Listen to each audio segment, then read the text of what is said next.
Greetings YouTube and welcome to the Blue Corner and to a Yu-Gi-Oh! Deck profile, the last one for 2024, and we're going to end the year with the deck I've played through the majority of 2024, which would be Voiceless Voice.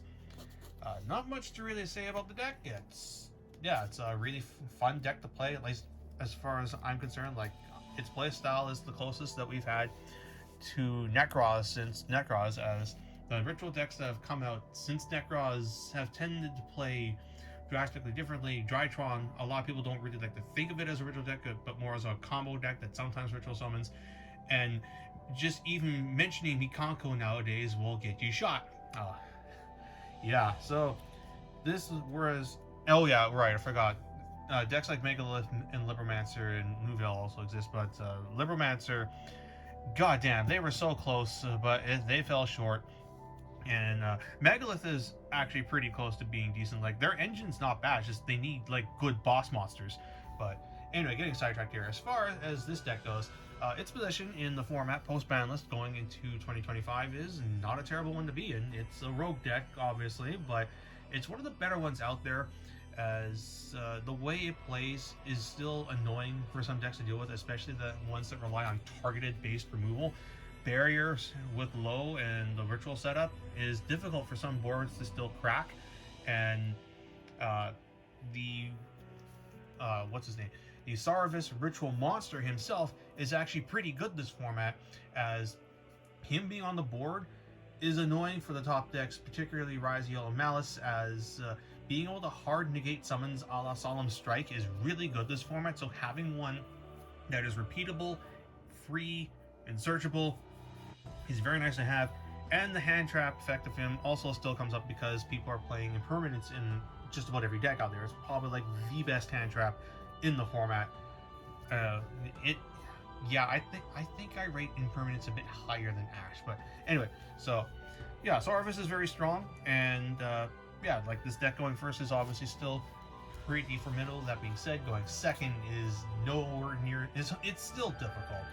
Like, it's voiceless, or rather, it's a mid-range deck that plays a hefty amount of engine, so trying to like break boards is not the easiest thing to do. It's just, it comes with playing like a deck like this because you are a ritual archetype, so your engine is larger than a lot of other decks. Like, my engine space is like 27 cards. It's 7 more than like 7 to 10 more than what Raziel has, and therefore I can't cram in as much non-engine.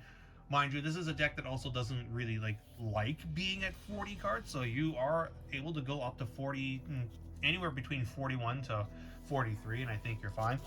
I think this is a 41 or 42 card list, so yeah, that's all that we're going to say about that. So with that being said, let's get into the profile. So for the ritual monsters themselves, I am on 2 copies of Skull Guardian and 1 copy of Sarvis. Now, even though I didn't spend a moment glazing Sarvis, the thing is, though, going second, he is a little bit because the board you'd be playing into, he can't really protect you from, especially Detonator. Like, Raziel Detonator going second is just, oh man, you have to open Impermanence or Nadir Servant, or you are not breaking that thing, because a 3-mat Detonator just screws you over. So, and this guy will not help with that. So instead, I'm playing just the 1 copy. I can either search it with Skull Guardian to summon with Blessing, or I can summon it from the deck via Old Man, because I'm playing that card still. And that's pretty much what I'll say about that.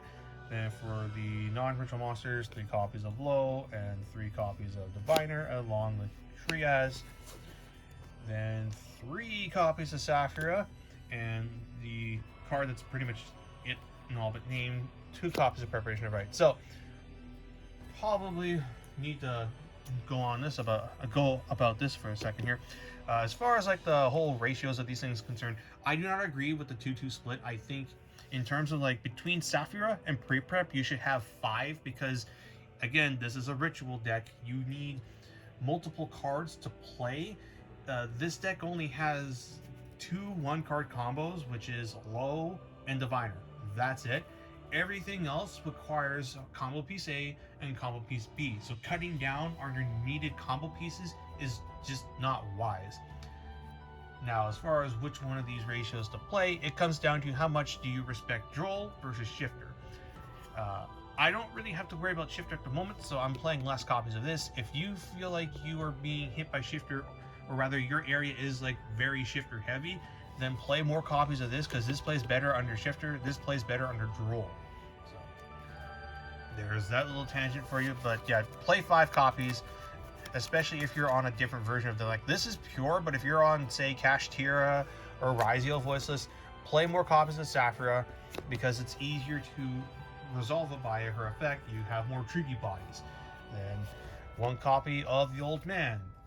Bit of a controversial take, maybe. I mean, I think the card is still fantastic. I know people will complain about this card being a brick. Yes, it does suck to draw, but he doesn't auto-lose you some games like people make it out to be. If anything, I think the worst card to draw in the deck is this. This card's awful, but you play it because it's needed for engine.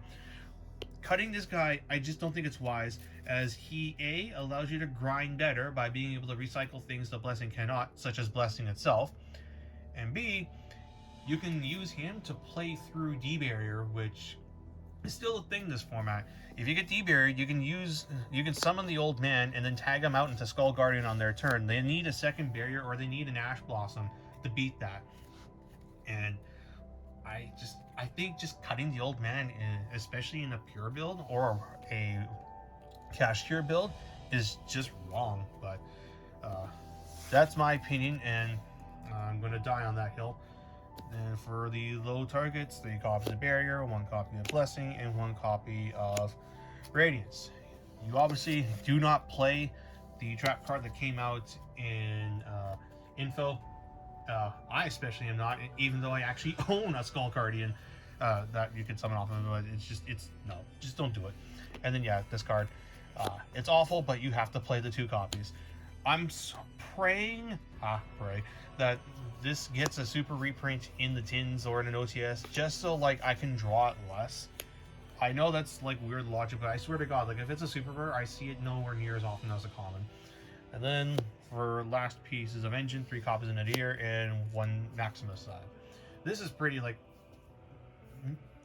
non-negotiable at this point. Like I was skeptical of this at first at the beginning of the format, but as time has gone on, no, this card is just too fantastic. As Nadir is one of your few engine cards that is able to play going second via the things you send off of it. Maximus himself, if he's able to resolve, can help you break boards. It can also like just draw, give you searches. Like yeah, it's a needed boost of consistency. And if you're siding thrusts like I am, then this card gets even better because you can thrust for Nadir and try and play through boards. Then for the non-engine hand traps, 3 copies of Nib, 3 copies of Ash, 3 copies of Imperm. I think these are probably like the best like ones in general. And Nib's iffy depending on the deck, but Voiceless can get it with it because you can always just tribute it, especially with prayers. It's one of the few big light monsters you can tribute alongside Maximus, so there's that going for you. And then this deck has to play Purge, which I think is a solid card. Like, it's another means that stops Ryziel Detonator from being able to... Detonator. It stops Ryziel... What's-its-face from being able to search the 2. Dual Drive, yeah. It's another answer to Dual Drive, and because it's Dominus Purge, they most likely don't have an answer for it, because who's going to cross out Purge before Blue Eyes comes out in a month or so? So... yeah, and it has the option to kill if you imperm something first. So then 1 called by and 1 talent, because I am playing thrust on the side. This could possibly go up to 2, but I like the 1 I got right now. Moving on to the extra inside. So for the extra, first up, as far as like the things you actually do play in this deck, the Mondo, the Relinquished, 1 Almirage to go into the Secure Gardener line, SP Little Knight, and Chaos Angel, because if you're playing Diviner, this will come up. I'm also playing Fucho.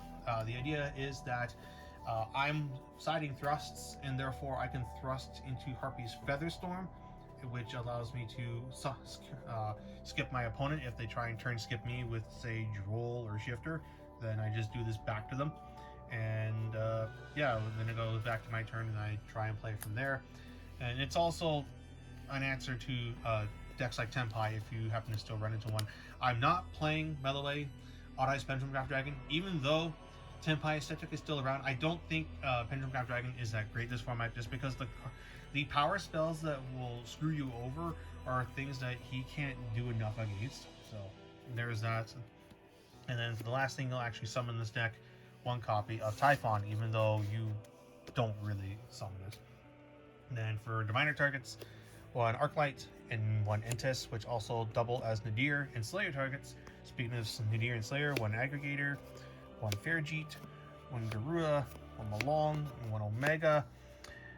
You could cut one of these for a different kind of Slayer target, or something like Underworld Goddess if you're afraid of decks with big tower monsters. I wouldn't recommend cutting both out because they're both like just good Slayer targets. This is a bounce. This recycles things such as your other Nadir or Slayer targets, so you can recycle Aggregator and like dump it again, which is very relevant if you're playing the Rizio version of this deck. And yeah, not much for me to say about that. And then for the side deck, mine's very much a work in progress. Like some of the slots I'm not 100% convinced on. The ones I am for sure liking are 3 Solemns to stop board breakers, 3 Valentia because it's just good this format versus whatchamacallit, Malice. And then I'm also playing, like I said, a thrust package. So we got the 3 thrust targets for the side. In the main, you've got talents, you've got Nadir, and you've got pre-prep, and then there's the 3 thrusts. And then I have 3 slots open left on the side, and what I'm experimenting with right now is Joel and Lockbird. I think I could potentially catch some people unawares with this, as decks like Rizio play into it pretty well. Malice does not though, which is why I'm not mating it, because I don't want to get matched up against Malice and suddenly have a dead Joel and Lockbird sitting in my hand. Yeah, if you don't want to play thrusts, the max out on Slayer and what else can you really play in here that's just like good? Like I guess like Forbidden Lance is something, because like Book of Eclipse is starting to see play again, and that's a card that this deck doesn't like, so just heads up on that one. I will say though that if you happen to own something, where the heck did it go? I know I have it on me. If you happen to own Mulch Armies though, by all means, if you're not maining it, side it, because it's good in this deck. No, there it is. Yeah, if you have Fuelos, then definitely play it. If you're waiting on the reprint, then that's fine. Don't play it, and instead just yeah, run more hand traps. I have these, so I am playing them. Like I'm maining these in over the called by and just going for 43. And if you're not maining them, yeah, just play them instead of the Joel Lockbird. I will say there's one other thing I kind of want to touch on. There's also, like, you could also run Saphira in your side and or main, as there is a cheeky combo you can do with Diviner in this card that allows you to set up and continuously play Lancia throughout the game. I haven't really mucked around with this myself because we haven't had any locals for a bit since before Christmas, so my first opportunity to test this would actually be at a regionals this coming weekend. But I believe how that goes is this isn't going to go off all the time, because you need to have a couple things work out well in your favor, especially if you want the full version of this. But the basic idea is you're going to use Diviner and you're going to dump Lancia, and then you're going to have Saphira either already in your hand, or you're going to search it either via pre-preparation of rights or via new Saphira, because Saphira, Queen of Dragons, is listed on Prayers of the Voiceless Voice, so it is a pre-prep target. And you can also just search with this. It's just you have to devote another card in your hand to try and get to Skull Guardian so you can have protection for this. But anyway, you do this, and then you ritual summon Saphira by tributing the Diviner, and you summon the Saphira. Diviner will then go off, and it will then summon Low from the deck, and then you have Low get Barrier, and you go from there. And then you move on to the end phase, which is where Saphira's effect goes off. So if you aren't familiar with how Saphira works, I'll put a link to an old deck profile I did, which was on Saphira Control from back when she first came out. But the idea is, during the end phase, if you've either ritual summoned Saphira or you've sent a light monster from your hand to the graveyard, you can use one of her 3 effects. One of them is draw 2, discard 1. Another is your opponent discards a card from their hand at random. And then the last one is you add 1 light monster from your graveyard to your hand. So then you're going for that last one where you're going to add the Lancia back, and then you just drop it during your opponent's turn, therefore meeting the conditions for Saphira, and you just add it back every turn. You just keep looping Lancia against a deck like Malice, which is really hilarious. But again, I remain skeptical of how often you'll be able to perform it, but if it's something you want to experiment with, go ahead. Comment if you've actually been trying this, and let me know how often it goes off. I think someone did the math, and the chances of you actually pulling off this Saphira loop is like just shy of 30-some%. I think it's like 33, definitely under 35. So, you never know. It is cute though, and I definitely don't mind having an excuse to bust out the old ulti of this card. So, yeah, that being said, that's the deck list itself, so we'll just move on to final thoughts. So, that's the deck in a nutshell. All in all, it's Voiceless Voice. Like, you know how a deck like this and Sword Soul are at this point, and yeah, like, these decks, their game plan is largely unchanged. It's just a matter of what you want to do with it. Now, unlike Sword Soul, Voiceless does have the option to be played with additional engines. If Snake Eyes hadn't been murdered on the last ban list, I was actually looking into experimenting with the Ryu Yi stuff, just the Ritual Monster, as well as the continuous spell that also acts like a DeFi. I thought that would be really good to have going first versus Fire and Yubel, but with Fire gone, I just feel like it's not worth it. An engine I was also experimenting with, currently I'm doing on Master Duel, is with Kashtira. Just a number of unicorns, a Fenrir, and Birth, and then you just do that whole shebang. Summon Unicorn, do your Voiceless stuff, and then you can sack the Unicorn off with Saphira's effect, and then bring it back with Birth or Fenrir and what have you. It's if you want to play something in the vein of Ryzo Voiceless Voice, then you can just do that instead. And speaking of that, that is a version of the deck I am looking to play, is Ryzo Voiceless, and we will see how that works out. I think if you're going to play any of the hybrid variants, if you can, I would recommend the Ryzo Voiceless Voice, because a detonator that cannot be targeted is just really, really good. But these cards are still hard to get. Like, it took me a good while to get a hold of these things. Like, thank God my boxes got me pretty much 75% of the core, and yeah, thank you like to some base sellers for the rest of the core coming here. But yeah, these obviously won't be accessible for everyone, so if you want to play Voiceless, I recommend you can either play a build similar to this, or play Kashtira, or something else that I probably have missed entirely. And with that being said, I hope you guys enjoyed the video. Until next time, this is BlueStar899 jacking out, and Happy New Year.